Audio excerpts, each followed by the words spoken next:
In this section of 1.3a, again I separated 1.3 into two parts. The A part is for chapter 1, and this part is about the applications of matrices and where you can use them. Here I have an example of some lovely chemistry. H2 plus N2 will give us NH3. Hydrogen and nitrogen combine to form ammonia. There's your ammonia. Balance the equation using matrices. For those of you in chemistry, you're going to have to go through this. If you want to double check yours with the way that you do it for chemistry, that's fine. I am using matrices for this, and so will you. Here's how we set up the matrix. First off, we were given H2 plus N2 gives us NH3. This arrow acts like an equal sign. This will end up being x sub 1 term, this is your x sub 2, and this is your x sub 3 term when you set up a matrix. But for now, let's look at what's going on.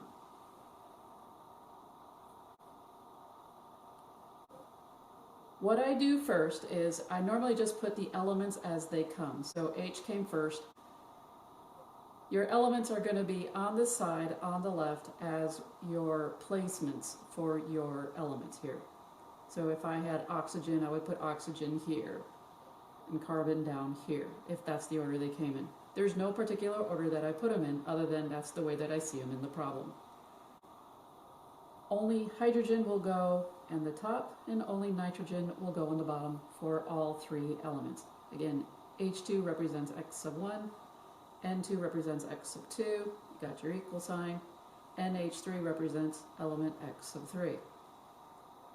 On your first term right here, H2, there are 2 hydrogen and there's no nitrogen in this term right here that you see. I'm calling it term for a math thing. N2 has no hydrogen here, but it has 2 nitrogens. And that equals, in this term, we have 3 hydrogens and 1 nitrogen. Again, if there's no subscript, it's a 1. Once I set this up and I understand how this rolls, again, this is the hydrogen row, this is the nitrogen row. This is your x sub 1, that's your x sub 2, and that's your x sub 3. I'm just going to move this guy over to the other side, which is why these numbers became negative. Writing it out in terms of a row, I have 2, 0, negative 3, and 0, 2, negative 1. What is nice is that I have a 0 here and a 0 here right where they should be. If this was a 2 by 2, this would be awesome. But I've got this. What does that mean? Well, before we discuss this, let's get these all 1s. Now, do you have to make them 1s right away right now? The answer is no, but it's nice form.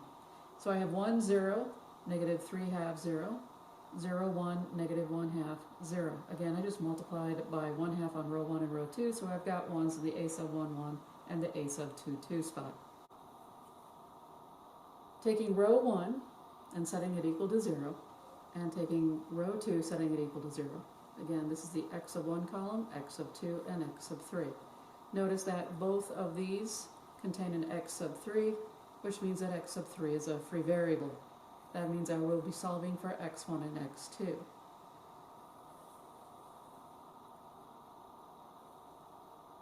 Solving for x1 and x2, we end up getting this. Therefore, x sub 3 is going to be my free variable and my parameter t. Letting x sub 3 equal t, I get x sub 1 is 3 halves t, and x sub 2 is 1 half t. Now, if I let t equal 1, you end up with fractions, and guess what? In chemistry, and in this class, when it comes to these types of problems, in chemistry especially, you never really deal with fractions when dealing with any of the elements. They always want whole numbers, or what we call positive integers. So we want positive integers for chemistry. Now I say positive integers. Could it be 0? Yes, which is why I keep saying whole numbers. So we don't want fractions. So what we choose for t is going to be interesting. In this case, since our denominators for both of these are 2, I'm going to choose 2 for T. However, if this was 2 and 3, then my LCD would be 6, therefore I would be choosing 6 for T. Hopefully you get the idea of what I'm talking about. I'm going to let T equal 2 because that was our common denominator. When I let T equal 2, I plug it in for x sub 3.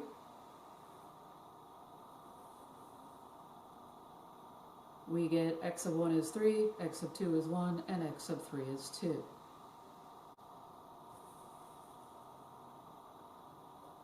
This 3, let's understand what's going on here. When x sub 1 equals 3, this is the coefficient for h2, our first term. That's what x sub 1 means, our first term, our h2. This is the coefficient of that. x2 represents our second term, which is the n2. So this is the coefficient of n2. X sub 3 represents our third term, our n1h3, or nh3. The coefficient of nh3 will be 2. Knowing this, we're going to set up our chemistry equation. Originally, we were given this. H2 plus N3 gives us NH3. Where these little blank spots are, that's where our number goes. And so I'm just going to replace the numbers here. This is going to be the x sub 1 number you found, the x sub 2 number you found, and the x sub 3 number you found. 3H2 plus 1N3 gives us 2NH3. That's how you do chemistry problems. For those of you who are going to use a shortcut to check, and again, the shortcut to check, notice you will get the same thing. If you got the previous example, then understanding this example won't be that far-fetched. We have balanced the equation using matrices, and of course this is a chemical equation right here. I forget what it is, but here you go. First thing, there are 3 terms, so I should have 3 columns. Again, I'm calling them terms in relation to math, because I don't care about chemistry. This is a math class. This was going to represent your x sub 1, this is going to represent your x sub 2, and this is going to represent your x sub 3. This will be column 1, column 2, and column 3. Now this is an equal sign, so you can move these over to the other side. When you do that, you will change your signs. So let's talk about how I set this up. Again, you got 3 terms. These represent our columns. The elements that I write down is going to be from top to bottom. And again, the way I write is the way they come. N came first, then came H, and I got an N again, and then I have oxygen. Go through the whole problem, I just have N, H, and O. And we're good to go. So nitrogen, hydrogen, oxygen. The order of these elements does not matter. For the NH4NO3, I have 2 N's, sub 1, that adds up to be 2. The H, I have 4 H's, and the oxygen is 3. Column 1 represents this guy right here. The second term is N2O. There is no hydrogen, but I do have 2 nitrogen and I have 1 oxygen. Since I moved it over to the other side, they become negative. Remember, this acts like an equal sign. So if it was positive here, moving over to the other side, they become negative. For my third term, which is what H2O represents, I have no nitrogen, but I have 2 hydrogen and 1 oxygen. Moving it over to the other side of the equation implies that they change signs. Since I moved everything over to the right-hand side, you have a homogeneous system. One more time, column 1 represents NH4NO3, which is your X sub 1. Column 2 represents N2O, which is your X sub 2. Column 3 represents your H2O, and that's your X sub 3. From here, all you're going to do is you're going to row reduce this using Gauss-Jordan and completely simplify. I'm going to row reduce this completely.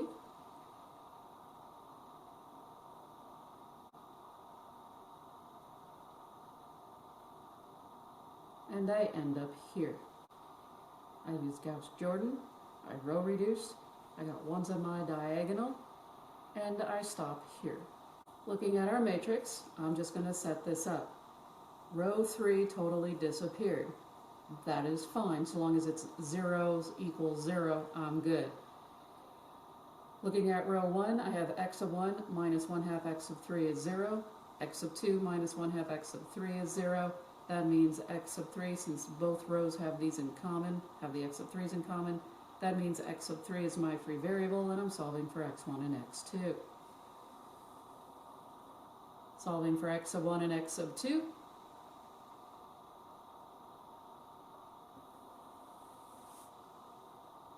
If I let x sub 3 be my parameter t, then x of 1 is 1/2 t and x of 2 is also 1/2 t. Because we are talking about chemistry and because most of us hate fractions, since the common denominator here is 2, I am going to let t equal 2. Again, this means positive set of integers. We could have 0, but normally it's never 0. One more time, if I let t equal 2, because that was my LCD for all of the variables that I'm trying to solve for, that means x of 3 is 2, that means x of 2 is 1, and that also means x of 1 is 1. Here is our original chemistry problem right here. This is x of 1 term, this is your x of 2 term, and this is your x of 3 term. These are the coefficients for those terms. So using the first term, that means x of 1. We're going to use a 1 in front of here. Second term represents x of 2. It has a coefficient of 1. X of 3 is the H2O, my third term, and it has a coefficient of 2. So rewriting this and balancing this using matrices, I get the following. Again, you can check this using your shortcut in chemistry if you so wish. I do not want it. I want matrices. All right, a new type of problem, and this is really interesting. For those of you who are tutoring, this is an excellent example of when you can use matrices. For those of you who are tutoring like Math 102 or Pre-Calc, this is a great problem. We are given 3 ordered pairs, 0, 1, 1, 2, 2, 7. Find the quadratic equation that goes through all 3 points on the curve. So we can generate a polynomial just by willy-nilly pulling out 3 points and finding the equation of the curve. Here's how we do it. First off, we know what a quadratic equation is. It is ax squared plus bx plus c. In this case, though, since we're in linear algebra, y equals a sub 1x squared plus a sub 2x plus a sub 3. And the a sub n's, which are coefficients, belong in the set of real numbers. So all I did is rewrite what a quadratic equation was. So this is what we do. We're going to take our 0, 1, where x is 0 and y is 1, and we're going to plug it into this problem here. You have 1 is equal to a sub 1 of x is 0, so 0 squared, plus a sub 2 of 0 plus a sub 3. Reducing this, we get a sub 3 equals 1. And again, that's because those two went away, they were 0. Then we get to do the same thing for the second point. 1, 2. X is 1, y is 2. Plugging it into our generic formula for the quadratic equation, 2 equals a sub 1 of 1 squared plus a sub 2 times 1 plus a sub 3, giving us a sub 1 plus a sub 2 plus a sub 3 equals 2. Using our third point right here, x is 2, y is 7, replacing it into the quadratic equation. I get 4a sub 1 plus 2a sub 2 plus a sub 3 equals 7. Notice that when I set this up, I put my variables on one side and I put the constants on the other. This will help me put it in the matrix. Step 2, now that you have all of your, basically your linear equations, you're going to set up the matrix and use Gauss-Jordan. Write your answer in the form of a quadratic equation, because that's what they said. If we're going to set up our matrix, I'm going to set it up in terms of equation 1, which is the point 0, 1. Equation 2 is row 2, which is the point 1, 2. And equation 3, or row 3, is using the point 2, 7. So using a sub 3 equals 1, we had 1 a sub 3 equals 1. The columns are in terms of a1, a2, a3. For the point 1, 2, which forms row 2, I get 1 a sub 1 plus 1 a sub 2 plus 1 a sub 3 equals 2. For the last equation, or the last row for row 3, using the point 2, 7, we had 4 a sub 1 plus 2 a sub 2 plus 1 a sub 3 equals 7. This is how you set up your matrix for this type of problem. This is what we call curve fitting. Now that I have my matrix set up, I'm just going to use Gauss-Jordan to write this all out. I have 1 equals 2, 1 equals negative 1, and 1 equals 1. What is lovely about this problem? A sub 1 is equal to 2, a sub 2 equals negative 1, and a sub 3 equals 1. From here, I'm just going to substitute what a1, a2, and a3 is. And voila. This is the quadratic equation that will go through the points 0, 1, 1, 2, and 2, 7. We're going to talk about heat transfer in our next example. An important concern in the study of heat transfer is to determine the steady state temperature distribution of a thin plate when the temperature around the boundary is known. Assume the plate shown in the figure represents a cross-section of a metal beam with negligible heat flow in the direction perpendicular to the plate. Let T1 through T4 denote the temperature at the 4 interior nodes of the mesh in the figure. The temperature at each node is approximately equal to the average of the 4 nearest nodes, meaning to the left, above, to the right, and below. For instance, let's look at T1. Here is T1, better known as the 1 here. T1 is equal to 10 plus 20 plus T2 plus T4. I want to the left, above, to the right, and down. All of these average, so when they say average, you're going to add them all up and then divide by those 4, north, south, east, and west. To get rid of that 4, we're going to multiply both sides of the equation by 4. This is an equation because it says T1 is equal to. And then moving all of our T's, all right, the interior nodes, setting the nodes equal to numbers on the right-hand side. So basically, T1 has been finished. Let's do the first step. Write a system of 4 equations, and again, it's 4 equations because I have 4 nodes, 1, 2, 3, 4. T1, T2, T3, T4, whose solution gives estimates for the temperatures at T1 and T4, at T1 through T4. Again, note T1 is already done for you. Remember, here's T1, the node 1. I have 10 plus 20 plus T2 plus T4. That equals T1. I'm dividing by 4 because, again, north, south, east, and west. And I have 4T1 minus T2 minus T4 equals 30. Let's move on to T2.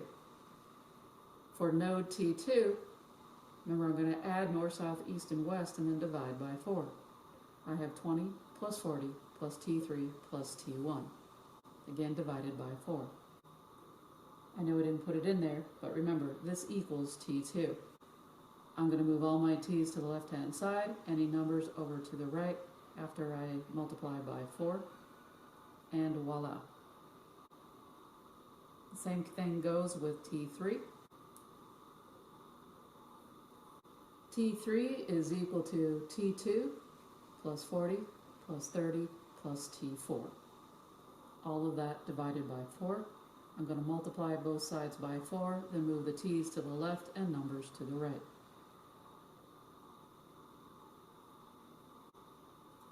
Looking at T4, I have 10 plus T1 plus T3 plus 30 divided by 4. Multiplying both sides by 4, then moving the T's to the left and the numbers to the right. What you have now is your systems of equations right here. You have row 1 through row 4. The columns will be numbered T1, T2, T3, T4. Step 2, we're going to solve the system of equations. And hint, interchange row 1 and row 4 before starting to get into the problem. Let's see why. Here is our matrix all set up. We have row 1, row 2, row 3, row 4, and our columns are T1, T2, T3, T4. I'm going to interchange the direction, say row 1 with row 4. Oh, that makes sense because it has a 1 and a 0 here. So already I don't have to deal with row 1 so much, and I don't have to row reduce row 1 when it hits column 2. So interchanging row 1 and row 4 is optimal for me to get through this problem a little faster.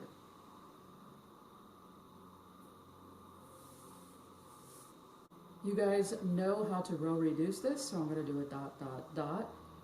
And I end up getting the following. Notice that I got 1s on all of my diagonals. That means I solve for T1, T2, T3, and T4. Therefore, node T1 it registers 20 degrees. The node at T2 is 27.5 degrees. T3 is 30 degrees, and T4 is 22.5 degrees. That is the temperature at all of the nodes 1, 2, 3, 4 as labeled. We have a mobile. Now what's really interesting is, yeah, you can do this for physics, but artists do this as well, like Caldwell. He had really intricate mobiles that were put up in museums everywhere. So interesting that math comes into play even with art, besides physics. So this is our mobile. Let's read the directions. A mobile with 3 suspended objects is illustrated above.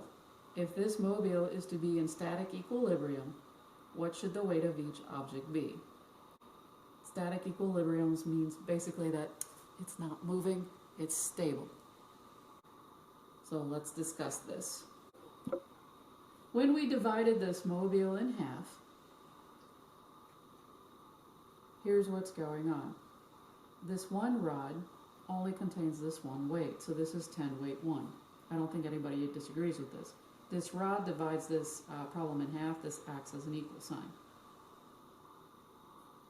Over on this side, we need to consider that this rod has 2 weights, but not contained at 8, but at this second level here. This 3 represents the length of this rod here. So where is this weight located at? Well, it is 8 minus 3. That gives us 5 of weight 2. And again, since this is on the right-hand side, we're going to add it to the second weight on the right-hand side. 8 is here, plus 6. 6 just represents from here to here. So that is 14 of weight 3. That is your first equation.